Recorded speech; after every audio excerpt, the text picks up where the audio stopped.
The Holy Gospel according to Mark, the 2nd chapter.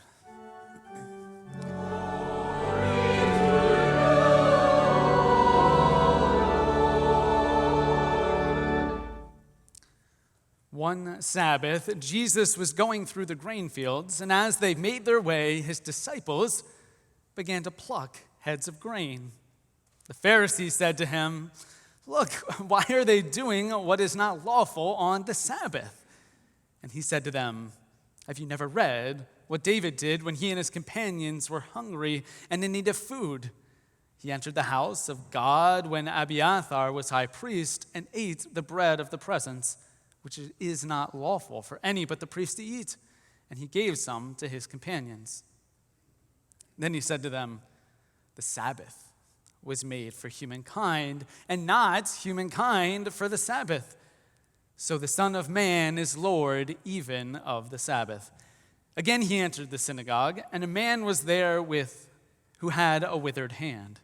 They watched him to see whether he would cure him on the Sabbath, so that they might accuse him. And he said to the man who had the withered hand, "Come forward." Then he said to them, "Is it lawful to do good or to harm on the Sabbath, to save life or to kill?"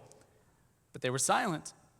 He looked around at them with anger. He was grieved at their hardness of heart, and he said to the man, "Stretch out your hand."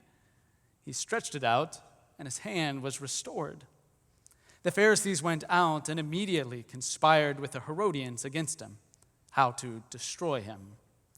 This is the gospel of the Lord.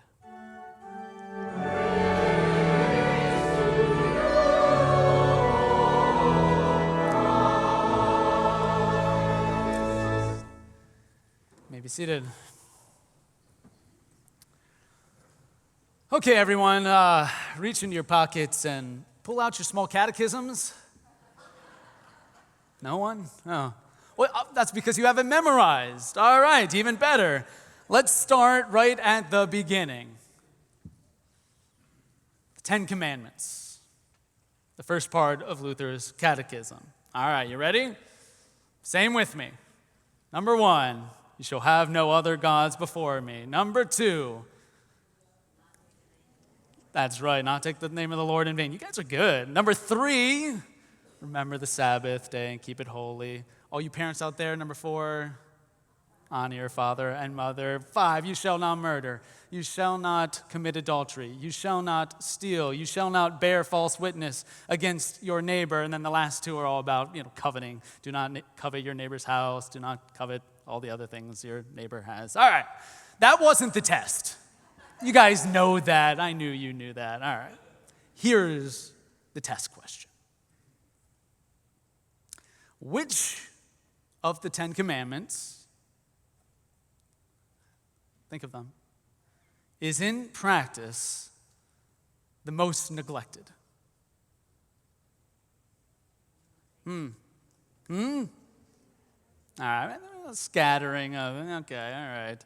Well, in a review of Judith Schulwitz's book, The Sabbath World, author Thomas Baker suggests this. He says, on the one hand, for sheer volume of violations, anyone with or without the newest technology could help make a convincing case for the coveting of goods.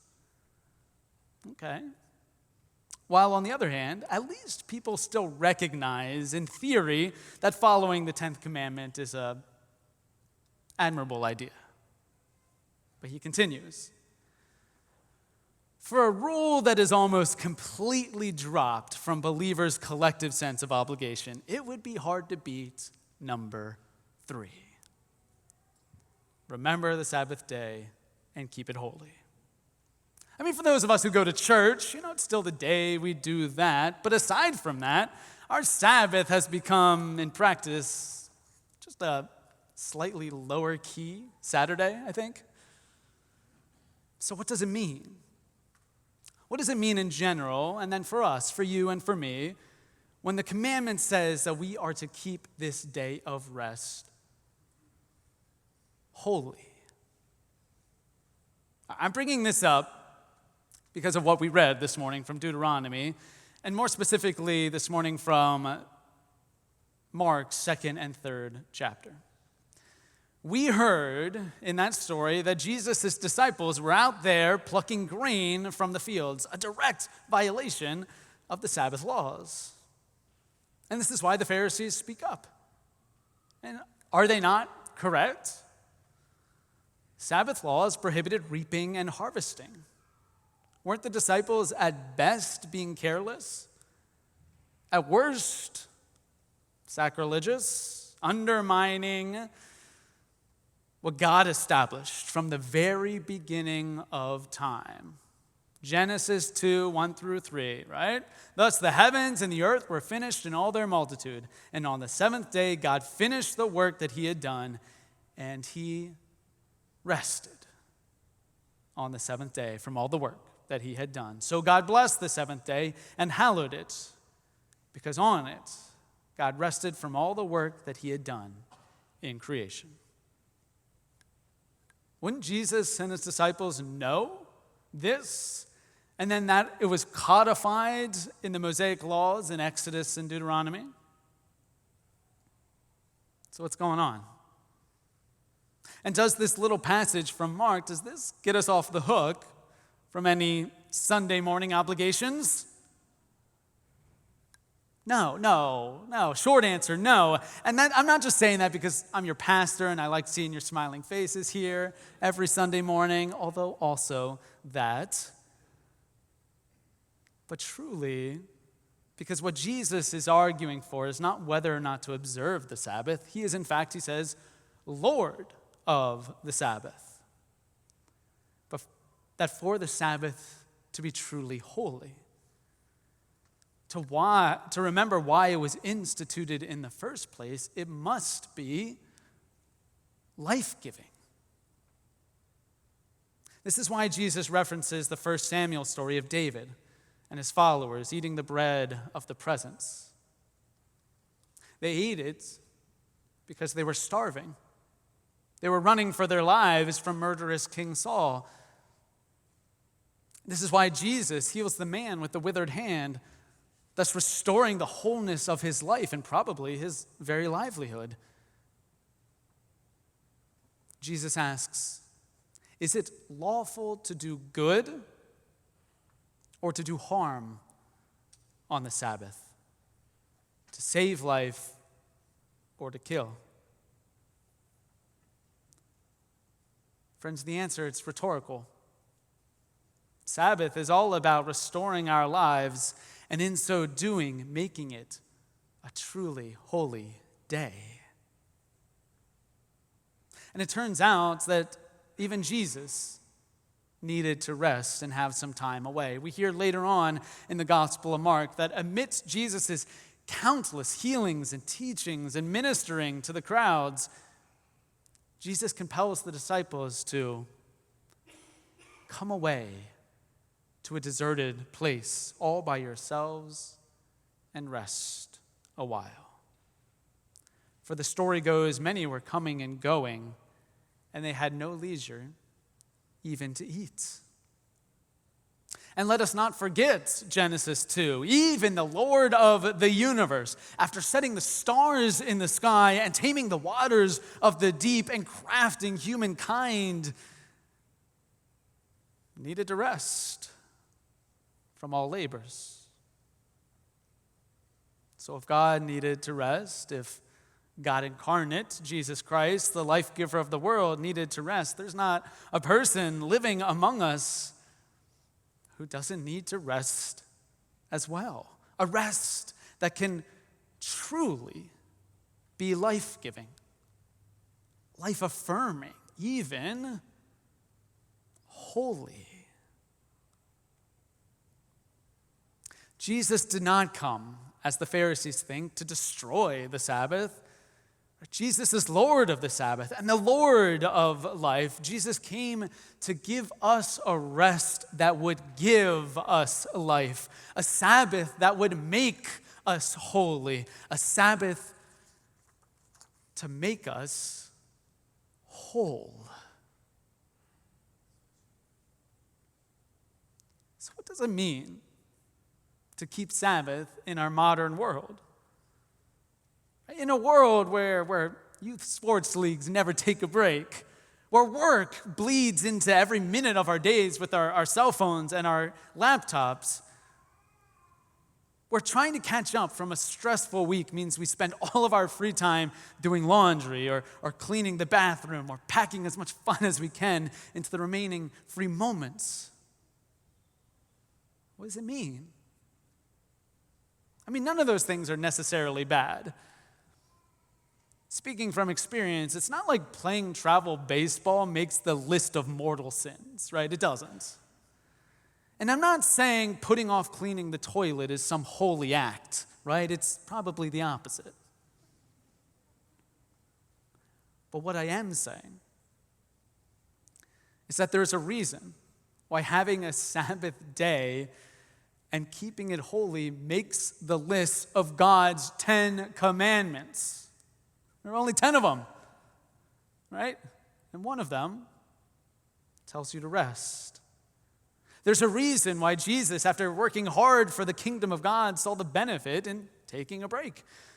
There's a reason why even the Lord Almighty took a rest. And yet, I look at my life, a little introspection here, and I look at the life of people around me, and I wonder if perhaps this is the most neglected commandment after all.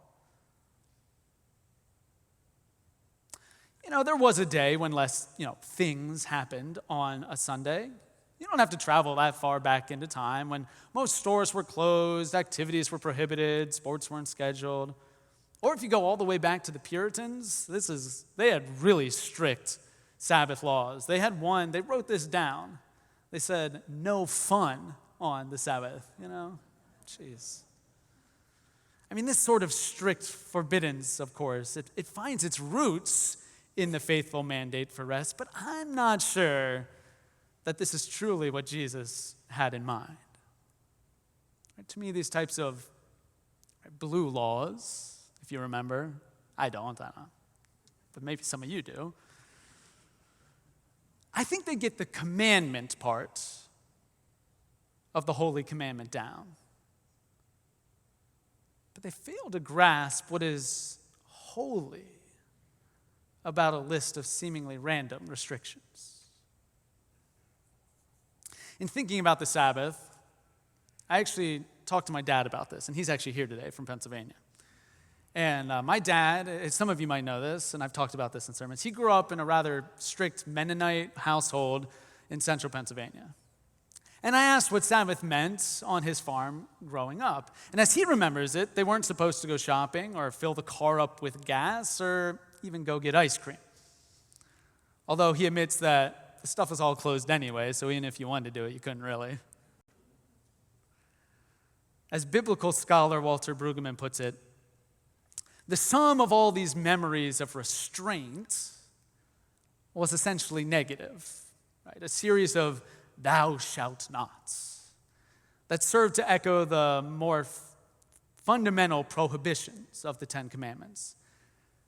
He continues, though, this context did not offer much potential for seeing the Sabbath in a positive way, as an affirmative declaration of faith, for seeing it as something holy. There's one other thing that my dad did share with me. He also said that Sunday was the day when they didn't do work in the fields. While the non-Mennonite neighbors would, fire up the tractors and start planting or harvesting, he remembers my grandfather, his dad, looking out on the field on perhaps the nicest day of the year,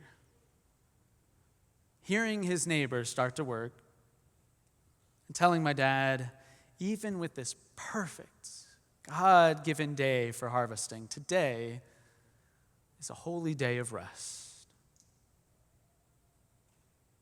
Do you see? What Jesus and his disciples did or didn't do in the second chapter of Mark, it was never about harvesting grain. It was about harvesting a life worth living. So friends, here is our calling as Christians. The world's going to be the world. right? It grows busier and more interconnected by the day, right? Businesses, sports, our work, our chores, they're not going away or returning to some sort of idyllic, civically minded day of communal health and solidarity. So instead, perhaps for you and perhaps for me, we can be like Grandpa Miller. Right? We hear the sounds of the tractors all around. And for one day of the week, we ask, is that the sound of the life God would have me lead this day? Is this a day for plucking life-giving grain? Or today do I remember that even Jesus needed to rest? Today do I remember that even Jesus needed to take time away to pray? Today do I ask, what would make this day holy? What would make this day life-giving? Today is, as Walter Brueggemann put it, a day for making an affirmative declaration of our faith, that sometimes we need to remember to breathe and let God come into our lives. Whether we are at church, surrounded by loved ones and friends, or at leisure, and make this day what it is supposed to be. Not busy, not a catch-up day, not a day for keeping up with the Joneses, but also not a day of mandated obligation, but rather a day for the most important thing of all. A day to remember and rejoice that we are loved not by what we do, but who we are. People of faith who are told by a loving God to rest. Today, on this Sabbath day, I remember that what Jesus wanted above all else was a Sabbath that is life-giving, a Sabbath that makes